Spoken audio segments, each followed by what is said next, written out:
Cette semaine, nous organisons la semaine des gestes qui sauvent. Aujourd'hui, on sensibilise la population sur l'arrêt cardiaque qui interviennent pour les 2 tiers à domicile. En accident domestique, on n'en parle pas beaucoup. Si on augmente les capacités comme le font la Finlande, les pays nordiques, la Norvège, la Suède, chaque personne formée en plus, ça peut réduire considérablement en fait, le nombre de morts par an en France. Et du coup, on développe le concept de, en cas d'urgence, développer l'AM. L'AM, c'est le A pour appeler le 112, puisque c'est le numéro qui a la plus grande zone de couverture, que ce soit en France ou en Europe, parce qu'il peut y avoir des zones blanches. Le 112 est plus fort que le Brexit, puisque même en Angleterre ça marche et en Suisse ça marche également. Ensuite on fait le M, on met sur haut-parleur. Pourquoi ? Pour avoir les mains libres. Le E, c'est on écoute les conseils bienveillants des opérateurs, puisque les pompiers, le SAMU seront là 7 jours sur 7, 24 heures sur 24 en fait, pour vous accompagner, vous assister. Vous avez expliqué qu'en cas d'arrêt cardiaque, les pompiers, c'est rapide, c'est 13 minutes, mais pendant ces 13 minutes, il faut agir.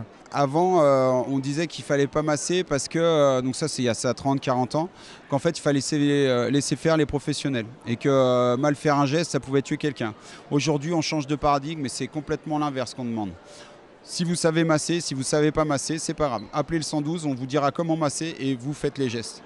Il y a une loi du citoyen sauveteur qui est sortie il y a quelques années pour protéger en fait, le citoyen qui, à partir du moment où il commence à faire ses gestes de premier secours, il est préservé, il est protégé par l'État et il n'est pas punissable. Parce qu'il n'y a pas de malveillance, au contraire.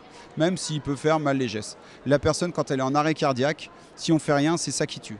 Alors si c'est un malaise, on va mettre la victime à l'aise parce qu'elle est mal à l'aise. Si elle est inconsciente, qu'elle ne respire pas, eh ben, on va faire du massage cardiaque. Si elle est inconsciente et qu'elle respire, on va la mettre en position latérale de sécurité. Alors quel est le but en fait de masser le cœur en attendant les secours, les pompiers ? Alors quand votre cœur s'arrête, votre corps et votre cerveau et votre cœur vont respirer pendant 3 minutes. Au-delà de ces 3 minutes, en fait, il n'y a plus d'oxygène. C'est comme quand vous faites une apnée, vous n'avez plus d'oxygène, donc il faut reprendre de l'oxygène. Et là, en fait, qu'est-ce qui va se passer ? Quand on va masser le cœur, on va appuyer en fait, sur la zone du sternum, une compression des poumons qui va favoriser en fait, l'oxygénation de la personne. Et ça va faire circuler le sang, ça va substituer en fait, au rôle du cœur. Le cœur, c'est une pile électrique et en même temps, c'est aussi une pompe. Plus précocement possible et le plus vite possible. Et l'objectif, en fait, c'est toujours alimenter en oxygène le cœur et le cerveau pour maintenir les fonctions vitales de la personne. Le plus vite possible, mais ça n'a rien à voir avec le rythme qui, lui, doit être assez précis, on va dire. Vous suivez le rythme d'une chanson qui est Stayin' Alive, c'est ça ? Parce qu'elle bat à 100 par minute, on a estimé qu'en fait, 100 mouvements par minute, c'est le rythme adapté d'après les recommandations médicales pour pouvoir faire un massage qui est de bonne qualité et efficace. On ne va pas aller au-delà de 120 mouvements par minute, donc c'était la deuxième chanson qui était Breathe, ce qui veut dire respire. Une fois qu'on est à 120 mouvements par minute, si on masse plus vite, en fait, le cœur n'aura pas le temps de se remplir de sang. En fait. Le défibrillateur, c'est un ami supplémentaire.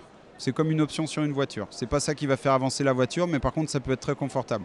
Ça peut augmenter les chances en fait, de récupération de survie de la victime si le massage est efficace de 4 à 40% en plus. Donc c'est pas négligeable parce que ça va permettre en fait, de stopper la fibrillation du cœur qui se produit quand il y a un arrêt en envoyant un choc de 150 joules. Le problème, c'est qu'il n'y a pas toujours de défibrillateur. Pour ça, en fait, il y a 2 solutions. Soit on est dans un lieu à grande sollicitation en public, type ERP, le centre commercial de la Pardieu ici, où effectivement, en fait, il y en a régulièrement, comme dans les gares, les aéroports, etc., etc. Ou alors sinon, ce qu'on peut faire, c'est télécharger des applications comme Stayin' Alive, Sauve Life, Permis de sauver, où effectivement, c'est à télécharger avant et reconnaître un petit peu son environnement pour savoir où sont placés ces défibrillateurs. Mais sinon, en appelant le 112, nous, on a une grande base de données en fait, avec les défibrillateurs qui sont référencés. Et on vous dira si vous devez continuer à masser ou appeler quelqu'un pour qu'il aille chercher le défibrillateur. Parce que le plus important, c'est de continuer à masser et de ne pas arrêter le massage cardiaque. Vous êtes cardiologue, vous êtes présent à cet événement. Pourquoi ?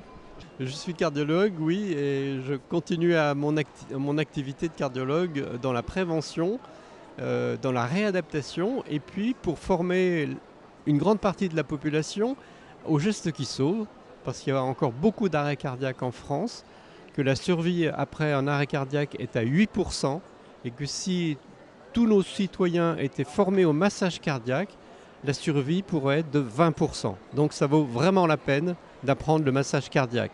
C'est pour ça qu'on est là avec nos amis les pompiers. Ce serait bien qu'on apprenne ça aux élèves dans les écoles, s'il y avait des budgets. Absolument, c'est prévu d'ailleurs dans le parcours scolaire. Les élèves doivent avoir une initiation en 5e et une formation en 3e.